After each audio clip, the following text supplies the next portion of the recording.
All right, Instagram. Here we go again. YouTube, we're on. Okay, finally. Sorry about that a couple minutes ago. I think I actually got it to work this time. Okay, we are live on Insta. We are live on YouTube. I am Megan Peach, um, probably the most technologically challenged person next to Jason that we have in this community. So I apologize for the previous live feed that didn't actually work.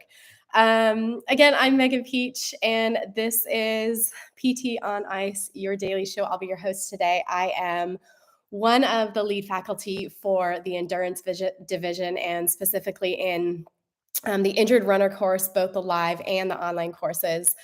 And although our courses have wrapped up for this year, actually, we are super looking forward to next year. Over the next couple of months, Jason and Rachel and I are basically doing like a big revamp of rehab of the injured runner online.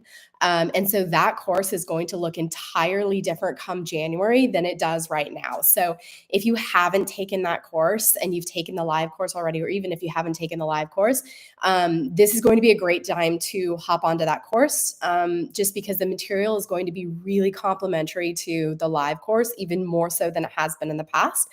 And then if you have taken rehab of the injured runner online already, it will be a really good time just to check in because it's going to look entirely different in terms of the material and what's in there. And so remember, if you've taken that course already, you have lifetime access for as long as that course exists. And so check in with us in January for a full revamp, full update. We're super excited about it. Okay, so to get to today's topic, I want to talk about cadence. And cadence is something that I think if you treat injured runners at all, if you have in the past or you've taken one of the courses, this is a topic that's pretty familiar. It's a running gait retraining tool that we use probably more than any other tool that we have in our gait retraining toolbox. And it's used for a variety of different injuries. We could use it globally for injuries like patellofemoral pain or IT band syndrome, exertional compartment syndrome. There are even prospective studies that have looked at healthy runners and the risk factors for their injuries, and they've seen that low cadence is a risk factor for things like bone stress injuries, things like medial tibial stress syndrome. So we can use it not only to treat injuries, but then potentially as an injury prevention tool as well when somebody has a really low cadence. And then we can also use cadence retraining as a way to treat really specific gait abnormalities or mechanical faults after we've done a running gait analysis. And so typically when we are using cadence as a gait retraining tool, we're increasing the cadence by at least 10%. At least that's the goal typically. And when we increase somebody's cadence, what we typically see are first changes at the knee joint. At least those are the most prominent changes that we would see in a runner. And the changes we see at the knee joint are things like increased knee flexion at initial contact. We see a decrease in stride length or a decrease in foot to center of mass in terms of where the foot falls in relation to the center of mass. We also see changes at the ankle joint, not as prominent as the knee, but we still see them there. We see with an increase in cadence, we see a relative increase in plantar flexion. So whereas we might see a lot of dorsiflexion with a very slow cadence, we see relatively less or more plantar flexion as that cadence increases. Or you could look at it as less angle of inclination as well. We also see changes at the hip. Again, not as prominent at the knee, but they're still there. With an increase in cadence, we will see increased hip flexion also at initial contact. Not only do we see kinematic changes, but we can see kinetic changes while somebody's running as well. And so some of the kinetic changes that we'll see are decreased vertical loading rate with an increased cadence. as well as decreased vertical center of mass, which can then translate to decreased overall loading for that runner with each foot stride. And so while some of those kinetic variables aren't always accessible to us in a clinical setting, typically they're just lab-based variables, we can still use cadence retraining and still make some of those assumptions that it is going to affect some of those kinematic variables as well. So we can not only use cadence as a gait retraining tool to treat specific injuries, we can use it to treat kinematic variables, but we can also use it to treat kinetic variables. What I want to talk about and spend the rest of the time today talking about is some of the variables that might influence somebody's habitual cadence that we don't normally discuss or sometimes don't even consider when we are using cadence as a gait retraining tool. And so somebody's habitual cadence, it just means that the cadence that they're running at normally without any outside influence, without anybody saying you should run at this cadence or you should run at this cadence or you should increase your cadence. It's just their normal everyday cadence that feels good to their body. And so some of the variables that might influence that are leg length, running experience, BMI, as well as speed. So leg length plays a role in that somebody with a shorter leg length typically has a faster cadence, and somebody with a longer leg length typically has a slower cadence.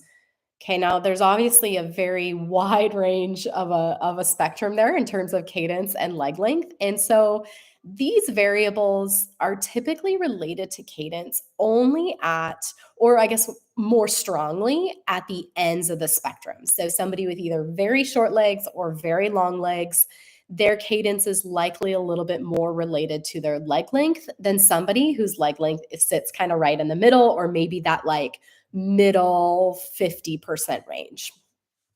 And so none of these variables are going to apply to everyone, obviously. The next one, so running experience can play a part as well. Somebody who has less experience running, so like a novice runner, typically has a slower cadence. I've definitely found this to be true in clinic versus somebody who has a lot of experience running or who is a very high level runner, maybe even a professional runner, typically has a very high cadence, upwards of mid 180s, upper 180s, maybe even low 190s, depending on that runner. I've definitely found that variable to be true within clinic, but again, take that with a bit of a grain of salt because the ends of that spectrum in terms of novice versus experience tend to ring more true with a relationship with cadence than the middle of that spectrum for experience. BMI can also play a role in that somebody with a greater BMI tends to have a slower cadence versus somebody who has a lower BMI tends to have a bit faster of a cadence. That one, clinically, I really can't speak to that one, but that's what's in the literature. All right, and speed is the last variable that I want to talk about because I think intuitively we know that speed is related to cadence, and that's true to a certain respect. And intuitively, if we think of as somebody speeds up their pace, then their cadence is going to speed up as well. And that's true, but only to a certain extent and really only to higher speeds. And so for most people, their cadence is going to speed up only as they approach sprinting or a very, very fast run. And so when we think of speed and we think of running pace, we have two different strategies that we can use to increase our running pace or our speed. And one of those strategies is to increase the stride frequency or increase the cadence. So we increase the number of times our legs turn over, and that alone can increase the speed. The other strategy to increase speed is an increase in stride length. So rather than increase the stride frequency, we can also increase the stride length. And when we increase the stride length, independent of any other changes, we can actually increase the speed, even when we're maintaining the same stride frequency or cadence. Excuse me. So, if we are using these variables independently and considering them independently, most humans are going to take the stride length strategy first up until they get to a point where they're almost sprinting. So, a very fast run, a very high intensity run. And at that point, then they're going to employ more of a stride frequency or a cadence tactic to increase their running pace or running speed. So let's think about when you have an injured runner on a treadmill and you're choosing to use a cadence gait retraining tool to address either their running related injury or certain gait mechanics, and you get them back on the treadmill and you're having them run at their 6.0 mile per hour, whatever they did their running gait analysis at. And you say, okay, I want you to run at this new cadence. And you've increased their cadence and now you have it on a metronome. And you put the metronome on the treadmill and they hear that click, click, click, click, click when they're running. And the first thing they do, I think you've all experienced this. If you have treated injured runners before, the first thing they do is that they increase the speed on the treadmill, right?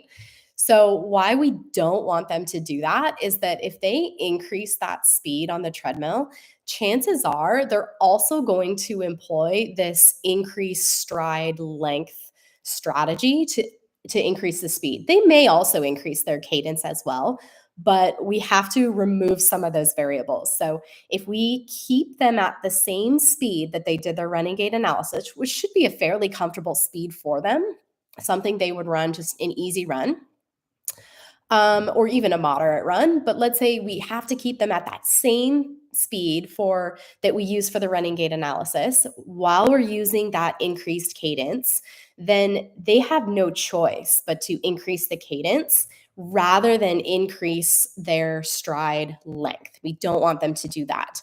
If they increase their stride length by increasing the speed on the treadmill, what's going to happen is that they're likely going to reach out further, meaning they're going to increase their overstride, which is definitely a variable we don't want to influence negatively. We want that overstride to reduce.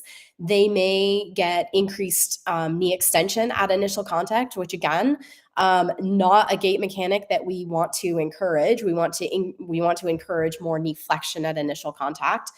We also want to encourage more or less dorsiflexion at initial contact, more plantar flexion, relatively speaking, which is likely also going to increase in the negative direction if we increase the stride length by increasing the speed on the treadmill. And so all of these variables are very much related in terms of the gait mechanics and the speed of the treadmill and which strategy they employ to actually increase that running gait speed. But if we take out the speed component and just leave that pace at the same pace on the treadmill, then they have no choice but to then change their cadence to match the cadence that you've chosen. And in turn, what we're hoping to see is a positive change in their gait mechanics. Now, we often get the question in both courses of what's the optimal cadence for a recreational runner. And really, there isn't like a set in stone, everybody's got to run at this cadence. It's a range anywhere from mid 170s to mid 180s is typically what we kind of range for a recreational runner. It may go higher than that. For a more experienced runner, I find that they can tolerate higher cadences. For a very novice runner, generally, sometimes they don't even tolerate like a mid 170s. And so, although it might be a goal, it's something that we may have to work up towards in the future and with different gait retraining strategies. Okay, so I hope that helps. I hope that clears things up for some cadence questions that we commonly get in both the rehab online and the rehab of the injured runner live. I hope you have an awesome Friday and a great weekend, and we'll see you next time.